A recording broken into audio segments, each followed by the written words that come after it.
இன்னைக்கு நான் கேட்குறேன், நேற்று மீட்டிங்கில் அம்மா தமிழிசை சவுந்தரராஜன், அந்த அம்மாவுக்கு தமிழிசைன்னு ஏன் தான் அவங்க அப்பா பேர் வச்சாரோ? பேசாமல் படா கானா சவுந்தரராஜன் பேர் வச்சிருக்கலாம். படா கானானா என்ன அர்த்தம்? பெரிய பாட்டு அப்படின்னு அர்த்தம் ஹிந்தியில். இன்னைக்கு நான் அவங்களுக்கு பேர் வைக்கிறேன் படா கானா சவுந்தரராஜன்.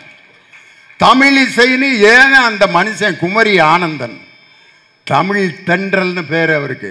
மேடையில் இலக்கியம் பேசினால் மணிக்கணக்காக அந்த பேச்சை கேட்டுக்கொண்டிருக்கலாம். இலக்கிய தென்றல் குமரி ஆனந்தன். பாராளுமன்றத்தில் தமிழில் எம்பிக்கள் பேச வேண்டும் என்று முதலில் குரல் கொடுத்த மனிதன் குமரி ஆனந்தன். அவருக்கு பிறந்த மக நேத்து பேசுறாங்க, ஹிந்தி படிக்கின்ற வரை நாங்கள் போராடி கொண்டே இருப்போம். அட கேடுகட்ட குப்பை. தமிழிசை சவுந்தரராஜன் குமரி ஆனந்தனுடைய மகள். முந்தா நாள் அவருக்கு பிறந்த நாள். யாருக்கு? குமரி ஆனந்தன் ஐயாவுக்கு. நீங்க போய் இந்தியிலையா வாழ்த்து சொன்னீங்க உங்க அப்பாவுக்கு? ஜனம் தீன் பகாய அப்படின்னு சொல்ல வேண்டியதானே? பிறந்த நாள் வாழ்த்துக்கு இந்தியில் அதுதான், ஜனம் தீன் பகாய. உங்க அப்பாட்ட அப்படி சொல்லியிருந்தீங்கன்னு வச்சுக்கோங்க, என்ன நினைப்பாரு? பிதாஜி பிதாஜி ஜனம் தீன் பகாய.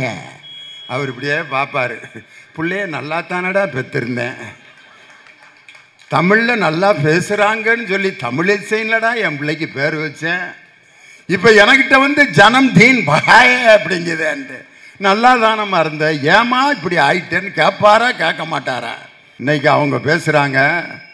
பாண்டிச்சேரியில் புதுச்சேரியில் கவர்னராக இருக்கிறப்ப நம்ம தமிழ்நாடு பாடநூல் கழகத்தினுடைய புத்தகத்தை தான் பாண்டிச்சேரியில் படிச்சுக்கிட்டு இருந்தான். நான் 3 வருஷமாக அவங்களுக்கு லட்சக்கணக்கான புத்தகங்கள் பாண்டிச்சேரிக்கு தமிழ்நாடு பாடநூல் கழகத்திலிருந்து போய்கிட்டு இருந்துச்சு. அப்போ கவர்னராக இருந்தது அந்த அம்மா, அந்த போலீஸ்காரம்மா. அவங்க இருந்தாங்க. அவங்க இருந்தப்போ கூட தமிழ் புத்தகத்தை வாங்கினாங்க ஐயா பாண்டிச்சேரியில். ஆனால் இந்த அம்மையார் கவர்னராக வந்த பிறகு அரசு பள்ளிகளை பூரா ஹிந்தி பள்ளிகளாக மாற்றி தமிழ்நாடு பாடநூல் கழக புத்தகத்தை வாங்க மாட்டோம் என்று கையெழுத்து போட்டது யார் என்றால் தமிழிசை சவுந்தரராஜன் என்ற அந்த தமிழ் துரோகி தான். பாண்டிச்சேரியில் இருக்கிற மாணவர்களை தமிழ் படிக்காமல் கையெழுத்து போட்டவர். அதை அண்ணாமலை பெருமையா பேசுறார். ஒரே கையெழுத்து எங்கள் அம்மா போட்டார். பாண்டிச்சேரியில் இருக்கும் அனைத்து பள்ளிகளும் மகசிரி பள்ளிகளாக, ஹிந்தி பள்ளிகளாக மாறிவிட்டது. வெக்கமா இல்ல? இதுக்கு பேர் தான் ஐயா பாசிசம். பாசிசம் என்ற சர்வாதிகாரம் என்ன செய்யும்னா, நம்ம ஆளுகளை வச்சே நமக்கு எதிராக வேலை பார்க்கும். 40 பேர் இருக்கப்பயே நம்மள நாகரிகம் இல்லாதவர்கள்னு ஒரு அமைச்சர் சொல்றாருன்னா, all the MPs of Tamil Nadu are uncultured and uncouth fellows. யாரு?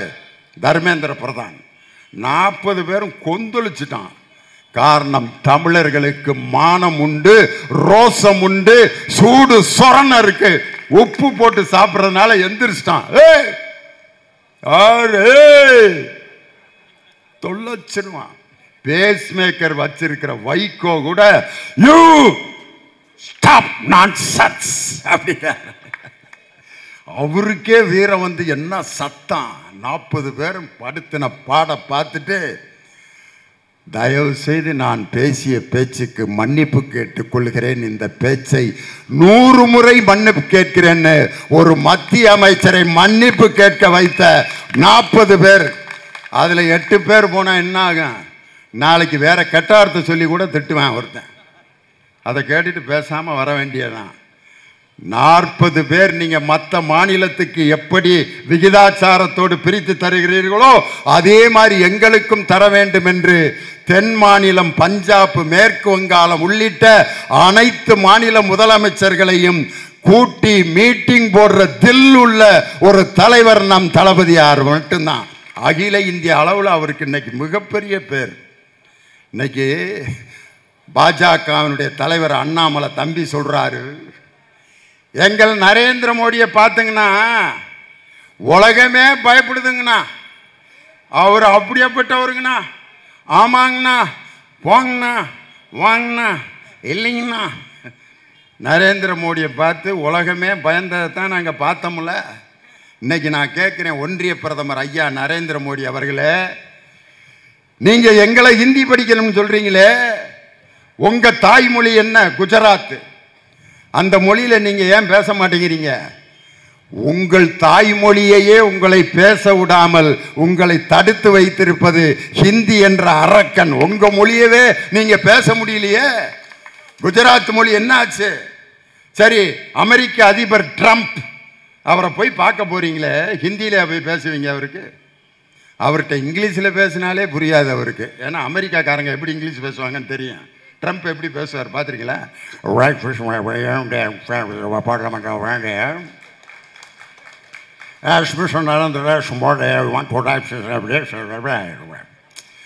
All the passport representatives, the details of them, that's the external affairs of the minister. Modi இந்த இப்படியே வாயை பார்த்துட்டே இருக்க வேண்டியதுதான்.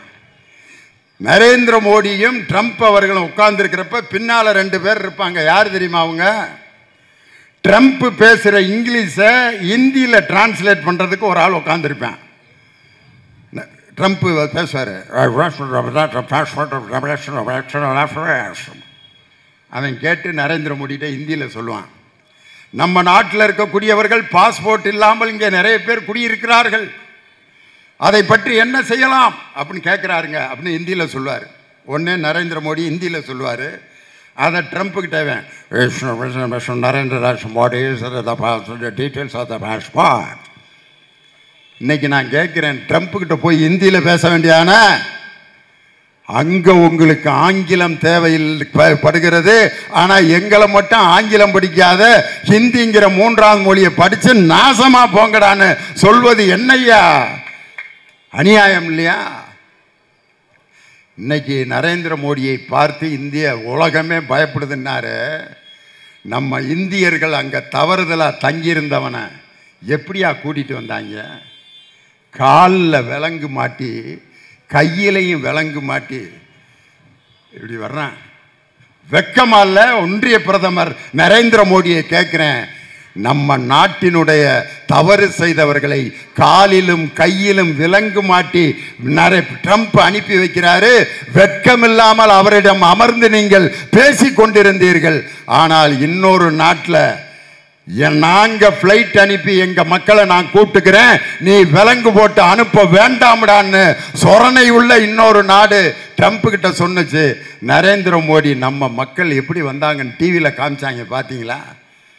கேவலமா இல்லை? இன்று நான் கேட்கிறேன், இந்த கூட்டத்தில் இருக்கவங்க எல்லாரும் 3ஆவது மொழி ஹிந்தியை படிக்கணுங்கிறீங்க. ஹிந்தி மேலே நமக்கு என்னையா வெறுப்பு? ஹிந்திக்காரங்களை நம்ம வெறுக்கலை, ஹிந்தி மொழியையும் வெறுக்கலை. எனக்கெல்லாம் ஹிந்தி ரொம்ப பிடிக்கும். ஹிந்தி பாட்டு எப்படி பாடுவேன் தெரியுமா? நான்லாம் ஹிந்தி பாட்டு பாடி அவ்வளோ கைதட்டு வாங்கியிருக்கேன். मेरे सपनों की रानी कब आएगी तू, आए रुत मस्तानी कब आएगी तू.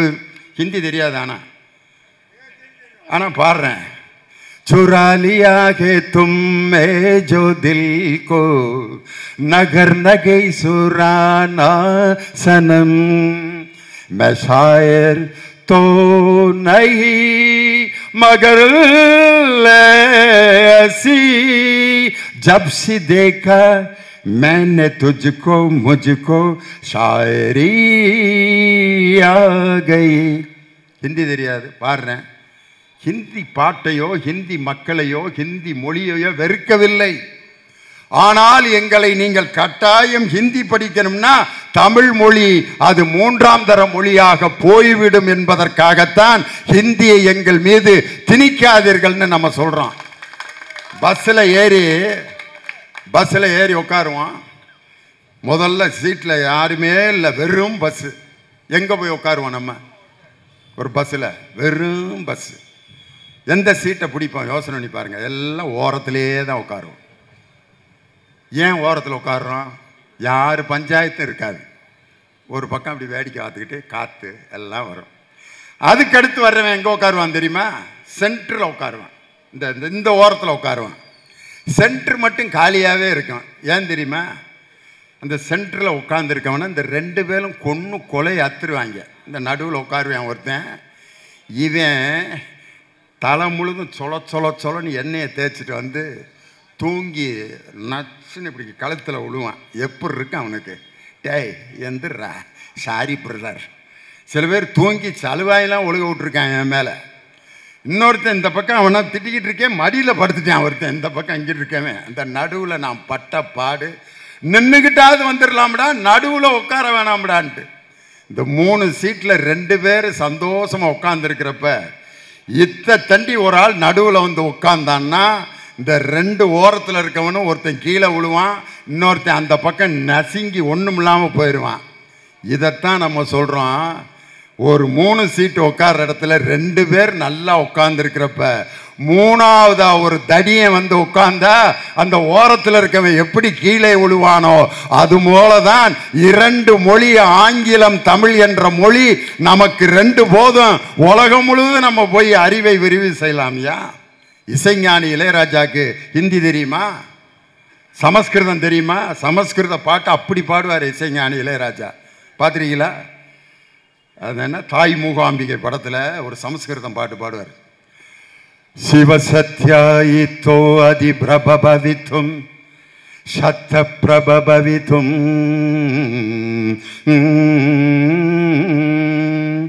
நசே தேவம் தேவோ நகலு குஷல கஸ்வந்தி துமபி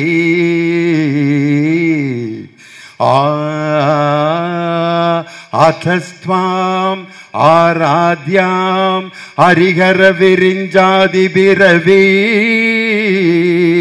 பிரணந்தும் ஸ்தோத்தும் வா கதமகிருத புண்ணியக பிரபவதி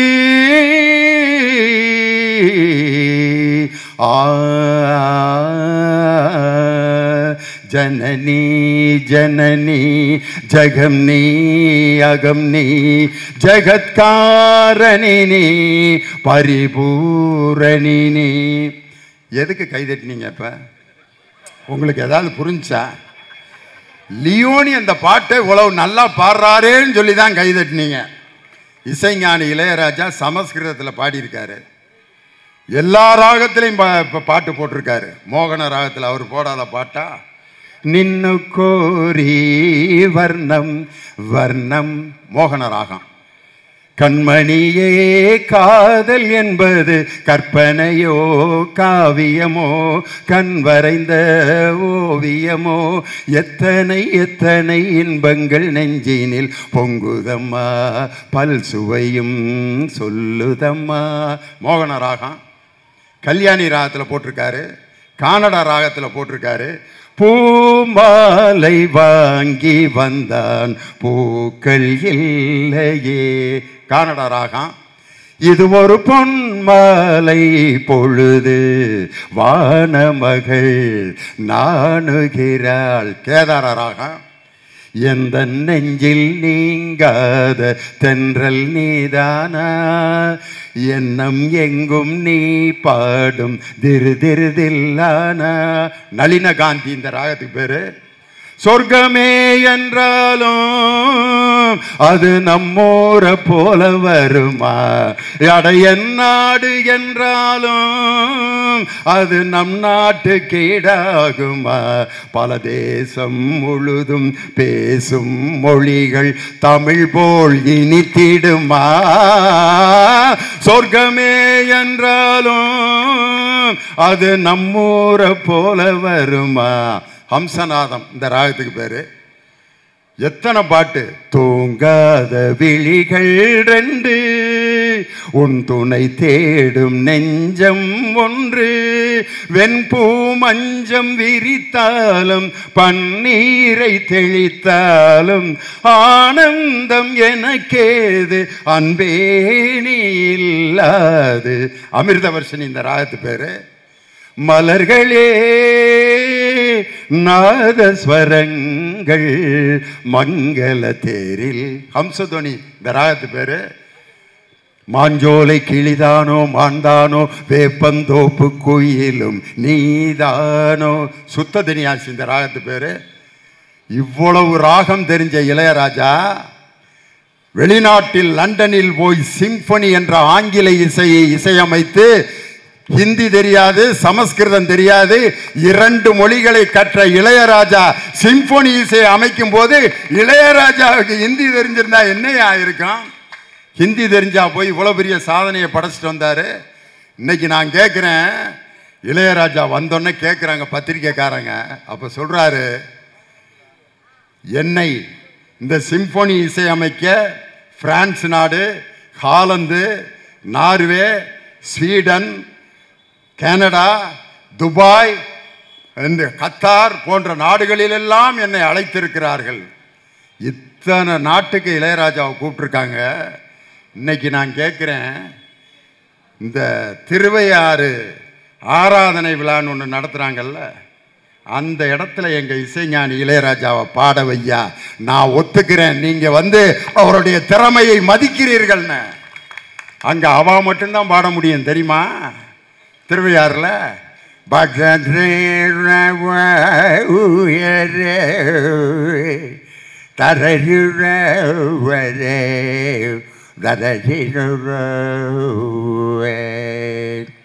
இவங்க தான் பாட முடியும். அங்கே தண்டபாணி தேசிகர்னு ஒருத்தர் போய், என்னப்பன் அல்லவா என் தாயும் அல்லவா பொன்னப்பன் அல்லவா பொன்னம்பலத்தவான் பாடினாருன்ட்டு அவர் இறங்கின பிறகு மேடையை கழுவி விட்டு அந்த தீட்டாயிருச்சுன்ட்டு அந்த மேடையை சுத்தம் பண்ணாங்க. இன்னைக்கு இளையராஜாவை அந்த மேடையில் பாட வைங்க, நான் ஒத்துக்கிறேன். இது மதத்துக்கு எதிராக நான் பேசவில்லை. ஜாதிய அந்த துவேஷத்தை ஒழிக்க வேண்டும், அந்த ஜாதிய அடக்குமுறையை ஒழிக்க வேண்டும். இதற்கு பெயர்தான் சனாதனம். இந்த சனாதனம் ஒழிய வேண்டும் என்று இந்தியாவில் முதல் குரல் கொடுத்தவர் என் தம்பி உதயநிதி ஸ்டாலின். ஜாதியினால ஒருத்தனை ஒதுக்காதரான்ட்டு. பாலக்காடு மணி ஐயர்னு ஒருத்தர் மிருதங்கம் வாசிப்பார். அவருக்கு மிருதங்கம் செஞ்சு கொடுக்கறது யார் தெரியுமா? தஞ்சாவூர்ல செபாஸ்டின் அப்படின்ற ஒரு குடும்பம் தான் இன்னைக்கு வரைக்கும் அந்த மிருதங்கத்தை சுருதி மாறாம செஞ்சு கொடுப்பாங்க. டிங் டங் டங் ச டங் ரீ டங் க டிங். அவனுக்கு இசைஞானம் இல்லாட்டி அந்த மிருதங்கத்தை அவனால் செய்ய முடியுமா? ஆனால் அவன் அந்த மேடைக்கு வர முடியாது. மிருதங்கம் செய்து கொடுப்பவர் அந்த மேடைக்கு வர முடியாது. உலகம் முழுவதும் சாதனை செய்த இசைஞானி இளையராஜா அந்த மேடைக்கு வர முடியாது என்றால், இந்த ஜாதியம் ஒழிய வேண்டும் என்று குரல் கொடுத்த தந்தை பெரியாருடைய வழியில் இன்னைக்கு ஆட்சி நடத்தி கற்ப கிரகத்துக்கு பக்கத்தில் அனைத்து ஜாதியினரையும் அர்ச்சகராக்கி காட்டிய புரட்சி தலைவன், புரட்சி தளபதி நம் தலைவர் இல்லையா? இன்னைக்கு தோணுபுரீஸ்வரர்ன்ற ஒரு கோயிலில் ஒரு பெண் ஓதுவாரா இன்னைக்கு பாட்டு பாடிக்கிட்டு இருக்காங்க. சாமிக்கு பக்கத்தில் உட்காந்து, சாமி ஒன்றும் சொல்லலை. எல்லா ஜாதிக்காரங்களும் வந்து அர்ச்சனை பண்றாங்க. எந்த சாமியாவது வெளியே போடா அப்படின்னு எந்த சாமியாவது சொல்லுச்சா?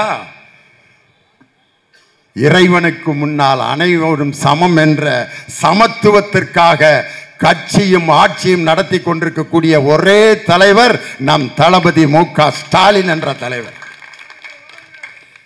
மேடையில் ஒரு கச்சேரி நடந்துட்டு இருக்கு. பாட்டு பாடிக்கிட்டு இருக்காரு ஒருத்தர். பாட்டு பாட பாட கூட்டம் எந்திரிச்சு போயிட்டே இருக்கு. அந்த ஆள் ஐயோ நல்லா பாடுறோம், இப்படி கிளம்புறாங்களே, என்னடா பண்றதுன்னு ஒரு ஐடியா பண்ணான்.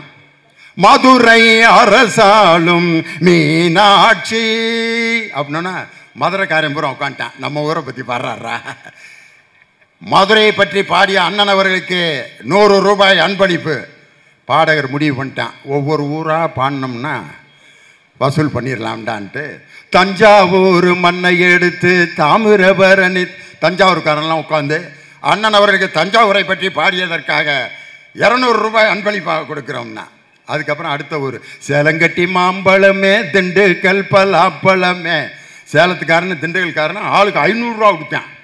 எங்கள் ஊரை பற்றி பாடிய அண்ணன் அவர்களுக்கு அப்படின்னு கொடுத்துக்கிட்டே இருந்தான். கூட்டத்துக்குள்ளே ஒரு பாம்பேக்காரன் உட்காந்துருந்தான், மகாராஷ்டிராக்காரன். அவன் நம்ம ஊரை பற்றி பாட வைப்போம்டான்ட்டு பாம்பே பாம்பே பாடிட்டு இருந்தவருக்கு பாம்பேன்னு ஒரு பாட்டை கூட தெரியலையே, எப்பட்றா பாடுறது பாம்பே அப்படின்ட்டு ஒரு பாட்டு ஆரம்பிச்சான் பாரு நம்பால. நாதர் முடி மேலிருக்கும் நல்ல பாம்பே, உனக்கு நல்ல பெயர் வைத்தது யார் சொல்லு பாம்பே, ஆடு பாம்பே விளையாடு பாம்பே. பாம்பேக்காரன் குளுந்துட்டான். நம்ம ஊரை பற்றி 5 தடவை பாடினான்ட்டு 10,000 ரூபா கொடுத்துருக்கேன் அவன்கிட்ட. நம்ம ஆள் எப்படியாப்பட்ட ஆள் பத்தியா? பழைய சோறும் களியும் கேப்பக்களியும் சாப்பிட்ட தமிழன் எப்பையும் புத்திசாலி. அவன் யாரை எப்படி பேசுவது, அவர்களிடம் எப்படி நடந்து கொள்ற நாகரிகத்தை உலகத்திற்கே கற்றுக் கொடுத்தவர்கள் தமிழர்கள். 5000 ஆண்டுகளுக்கு முன்பே இரும்பின் பயனை இந்த உலகத்திற்கு காட்டியவன் தமிழன். முதலில் அச்சாக வெளிவந்த நூல் எது தெரியுமா? பிரிண்டிங். அச்சாக வெளிவந்த முதல் புத்தகம் எது தெரியுமா? உலகத்திலேயே முதலில் அச்சான புத்தகம் தம்பிரான் வணக்கம் என்ற தமிழ் நூல் தான் உலகத்திலே ஃபர்ஸ்ட் அச்சானதியா. எங்க? தரங்கம்பாடிங்கிற ஊர்ல சீகன் பால்கு அப்படிங்கிறவர் முதல்ல அச்சாக வெளிவந்த நூல் தம்பிரான் வணக்கம். இன்னைக்கு ஆக்ஸ்போர்ட் யூனிவர்சிட்டியில் அந்த புத்தகத்தை பத்திரமாக வைத்திருக்கிறார்கள். உலகத்தில் முதலில் அச்சான மொழி தமிழ் மொழி. சமஸ்கிருதம் அல்ல, ஹிந்தி இல்லை, மற்ற மொழிகள் அல்ல. உலக மொழிகள் அனைத்திற்கும் தாய்மொழியான தமிழ் மொழி. தமிழ் மொழியினுடைய சிறப்பு எப்படிப்பட்ட சிறப்பு! அம்மாங்கிற வார்த்தை எப்படிப்பட்ட வார்த்தை! அம்மா. ஆ என்பது உயிரெழுத்து, இம் என்பது மெய்யெழுத்து, மா என்பது உயிர்மெய் எழுத்து. உயிர் மெய் ரெண்டையும் சேர்த்து உயிரையும் மெய்யையும் தருபவள் தான் அம்மா என்று. அம்மாங்கிற வார்த்தைக்குள்ள எவ்வளவு பொருள் வச்சிருக்கான் பார். அப்பா. ஆங்கிறது உயிரெழுத்து, இப்புங்கிறது மெய்யெழுத்து, பாங்கிறது உயிர்மெய் எழுத்து, ஆ உயிரெழுத்து, மெய் இப்பு. உயிரையும் மெய்யையும் தந்து உயிர்மெய்யாய் நம்மை உலவ விட்ட தந்தைக்கு அப்பா என்று பெயர் வைத்தது தமிழ் மொழி. அம்மாங்கிற வார்த்தையை எப்போ யூஸ் பண்ணுவோம்? நம்ம ஏதாவது உடம்புல வலி வந்தா, வேதனை வந்தா, ஆப்ரேஷன் பண்ணி நம்ம வேதனையில் இருக்கிறப்ப அம்மா அம்மா அம்மான்னு தான் அழுகிறானே ஒழிய எவனாவது அவன் பொண்டாட்டி பேரை சொல்லி இது வரைக்கும் கத்திருக்கானா? லட்சுமி லட்சுமி அப்படின்னா நர்சம்மா வந்து முகரையும் மூஞ்சியும் பாரு, அறுத்து போட்டு கிடந்தாலும் திமுருன்னு அடங்கலை பாரு. என்னடா லட்சுமி? என் சம்சாரம் பேர், அந்த நர்சம்மா பேர் லட்சுமி. அதுக்கு கோபம் வந்துருச்சு. ஆனால் அம்மான்னு கூப்பிட்டா எந்த பொம்பளையாக இருந்தாலும் அம்மான்னு கூப்பிட்டானா, ஏன் சாமி வலிக்குதா பார்த்து சாமி சரியா போயிடும் ராசா. இதுதான் தாய்மை. இந்த தாய்மைக்கு மதிப்பு கொடுக்கும் ஒரு மாநிலம் நம் தமிழ்நாடு மட்டும்தாயா. பண்பாடும் கலாச்சாரத்தையும் உலகத்துக்கு கற்றுக் கொடுத்த நாடு. அம்மா வலி வர்றப்ப அம்மான்னு சொல்லுவோம். அப்பான்னு எப்போ சொல்லுவோம் தெரியுமா? வலியெல்லாம் தீர்ந்த பிறகு, பிரச்சனையெல்லாம் முடிஞ்ச பிறகு அப்பா அப்படின்னா என்ன அர்த்தம்? பிரச்சனைகள் தீர்ந்து விட்டது. தமிழ்நாட்டு மக்களின் பிரச்சனைகளை தீர்த்தவர் நம் தமிழக முதல்வருங்கிறதுனால தான் அப்பா அப்படின்னு சொல்கிறோம். தமிழ் மொழியில் அந்த வார்த்தைகளுக்கு எவ்வளோ பவர் இருக்குது பார்த்தீங்களா? இந்த தமிழ் மொழியை நசுக்குவதற்கு இன்று அண்ணாமலையும் தமிழிசை சவுந்தரராஜனும் முட்டி மோதிக்கொண்டு நமது மக்களை வைத்தே நமது மொழியை சிதைக்கின்ற அந்த பாசிஸ்டுகளின் முகத்திரையை கிழிக்க போகின்ற தலைவர் எங்கள் தமிழக முதல்வர் தளபதி மு.க. ஸ்டாலின். அதே மாதிரி தொகுதி சீரமைப்பில் மக்கள் தொகை அடிப்படையில் நீங்கள் பிரிக்க கூடாது, விகிதாச்சார அடிப்படையில் பிரிக்க வேண்டும், அல்லது இன்னும் 30 ஆண்டுகளுக்கு தொகுதி சீரமைப்பை நிறுத்தி வைக்க வேண்டும் என்று ராயபுரத்து மக்கள் சார்பாக ஒன்றிய அரசுக்கு இன்று நான் என் தளபதி ஸ்டாலின் அவர்கள் சார்பாக கோரிக்கை வைக்கிறேன்.